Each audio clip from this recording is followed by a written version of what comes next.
Bonjour tout le monde, dans cette vidéo je vous propose de voir comment tricoter un échantillon et que faire si votre échantillon est trop grand ou trop petit, et à la fin on verra comment utiliser votre échantillon pour faire des calculs pour un projet sur mesure. Je vois deux cas où vous aurez besoin de tricoter un échantillon.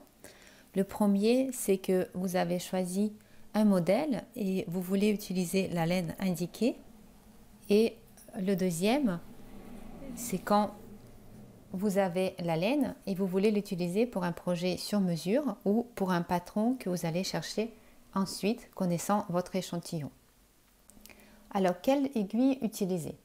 Si vous avez déjà un patron, utilisez la taille d'aiguille préconisée pour tricoter l'échantillon. Sauf mention contraire, tricotez l'échantillon au point jersey. Si vous voulez tester une nouvelle laine, utilisez les aiguilles indiquées sur l'étiquette. Là aussi, on tricote en jersey. Votre échantillon doit mesurer au moins 10 cm par 10 cm. Donc il faut monter un nombre de mailles suffisant pour cela. Vous pouvez partir de l'échantillon indiqué, soit sur la pelote, soit sur le patron, et ajouter quelques mailles par sécurité. Ici, j'ai 23 mailles pour un échantillon de 10 par 10. Je vais monter peut-être 25 mailles pour être sûr. Et les aiguilles indiquées, c'est 3, 3,5.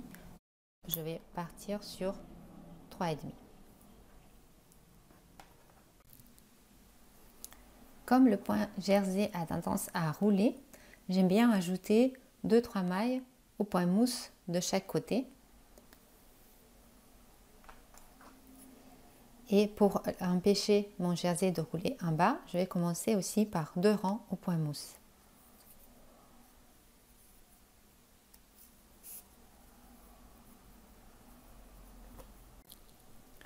J'ai tricoté 2 rangs au point mousse. Maintenant, je vais tricoter un jersey, sauf les 2 premières mailles et les 2 dernières que je vais garder au point mousse. Le premier rang, c'est du jersey, toutes les mailles à l'endroit.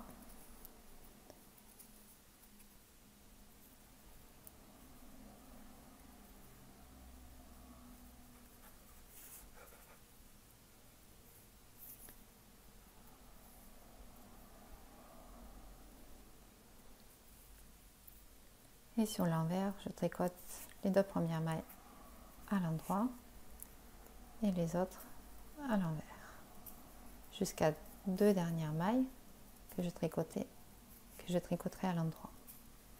Je continue comme ça jusqu'à ce que mon échantillon mesure 10 cm minimum, peut-être un peu plus, et je tricote encore 2 rangs au point mousse pour terminer, et je rabats les mailles. Mon échantillon est maintenant terminé. Je laisse un fil assez long parce que pour me rappeler la taille d'aiguille que j'ai utilisée, je vais faire des nœuds. Là, j'ai utilisé les aiguilles 3,5. Je vais faire 3 nœuds de ce côté et un nœud sur le fil du montage. Comme ça, si je veux tenter un échantillon avec une autre taille d'aiguille, je pourrais les distinguer. Maintenant, je peux mesurer mon échantillon et noter le nombre de mailles et de rangs pour 10 cm. J'aime bien prendre une aiguille pour compter mes mailles. Et de la même façon,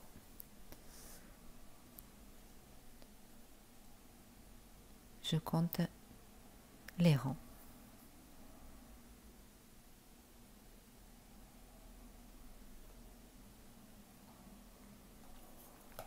Ensuite, je vous conseille de laver votre échantillon de la même façon que vous pensez laver le tricot réalisé, pour 2 raisons. Vous pourrez avoir des surprises parce que l'échantillon après lavage est très différent, et aussi, deuxième raison, pour être sûr que votre tricot supportera bien le lavage.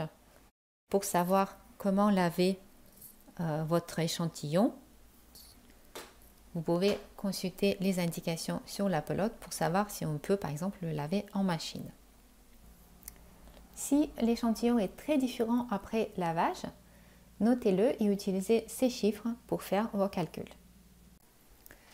J'ai dit qu'il fallait tricoter l'échantillon au point jersey, sauf indication contraire sur votre modèle. Mais si vous souhaitez réaliser un projet sur mesure avec un point particulier, tricotez un échantillon avec ce point, car certains points mangent la laine, comme les côtes ou les torsades, et il vous faudra plus de mailles pour 10 cm de tricot. Et au contraire, les points ajourés sont plus aérés, donc vous aurez besoin de moins de mailles. Ici, j'ai, à titre d'exemple, 3 échantillons avec exactement le même nombre de mailles. Ici un jersey, là au point côte et ici dans un point ajouré. On peut voir que leur taille est différente. En jersey c'est 9,5, au point côte c'est 7 et le point ajouré c'est 10. Maintenant, que faire si l'échantillon ne correspond pas? Chacun tricote différemment avec une tension de fil différente. Vous pouvez tricoter très serré, ce qui ferait que vos points sont très petits, et vous pouvez tricoter très souplement, ce qui fait que vos points sont très gros. Donc si vous n'avez pas un modèle où l'échantillon doit correspondre totalement et vous testez simplement votre laine et vous aimez le tissu que vous obtenez avec un échantillon un peu différent, à mon avis, ce n'est pas bien grave si vous avez une différence avec l'échantillon indiqué sur la pelote. Mais si vous souhaitez obtenir l'échantillon précis, que faire? Donc, supposons votre échantillon indique 20 mailles pour 10 cm sur les aiguilles numéro 4 et vous obtenez 21 ou 22 mailles. Qu'est-ce que cela signifie? Cela veut dire que vous tricotez plutôt serré et vos points sont plus petits que prévu. Pour les agrandir, il faut prendre des aiguilles plus grandes. Pour chaque maille de différence, je prendrai des aiguilles de taille au-dessus. Donc si vous avez 21 mailles alors qu'il faut 20 mailles sur taille 4, prenez la taille 4,5. Si vous obtenez 22 mailles, prenez la taille 5 et ainsi de suite. Maintenant, exemple inverse. Vous avez 18 mailles sur le numéro 4 au lieu de 20 mailles. Ça veut dire que vous tricotez trop lâche. Donc pour retomber sur votre échantillon, il faut passer aux aiguilles plus petites pour resserrer le tricot. Le même principe ici, pour chaque maille de trop, prenez la taille en dessous. Si vous avez 18 mailles au lieu de 20 sur la taille 4, prenez la taille 3,5. Plus les aiguilles sont petites, plus la différence entre les tailles est réduite. Donc en dessous de la taille 4, vous avez 3,75, 3,5, 3,25 et 3. Maintenant, passons au dernier point, comment utiliser votre échantillon.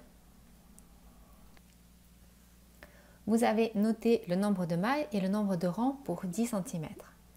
Vous pouvez utiliser ces chiffres pour calculer le nombre de mailles et de rangs pour un projet sur mesure. Par exemple, si vous avez une écharpe que vous aimez bien et vous voulez en faire une avec les mêmes dimensions, c'est facile, vous mesurez la largeur, supposons 30 cm, et vous calculez votre échantillon de mailles multiplié par 30 cm divisé par 10. Ça vous donne le nombre de mailles à monter. Ensuite, la longueur, supposons 150 cm.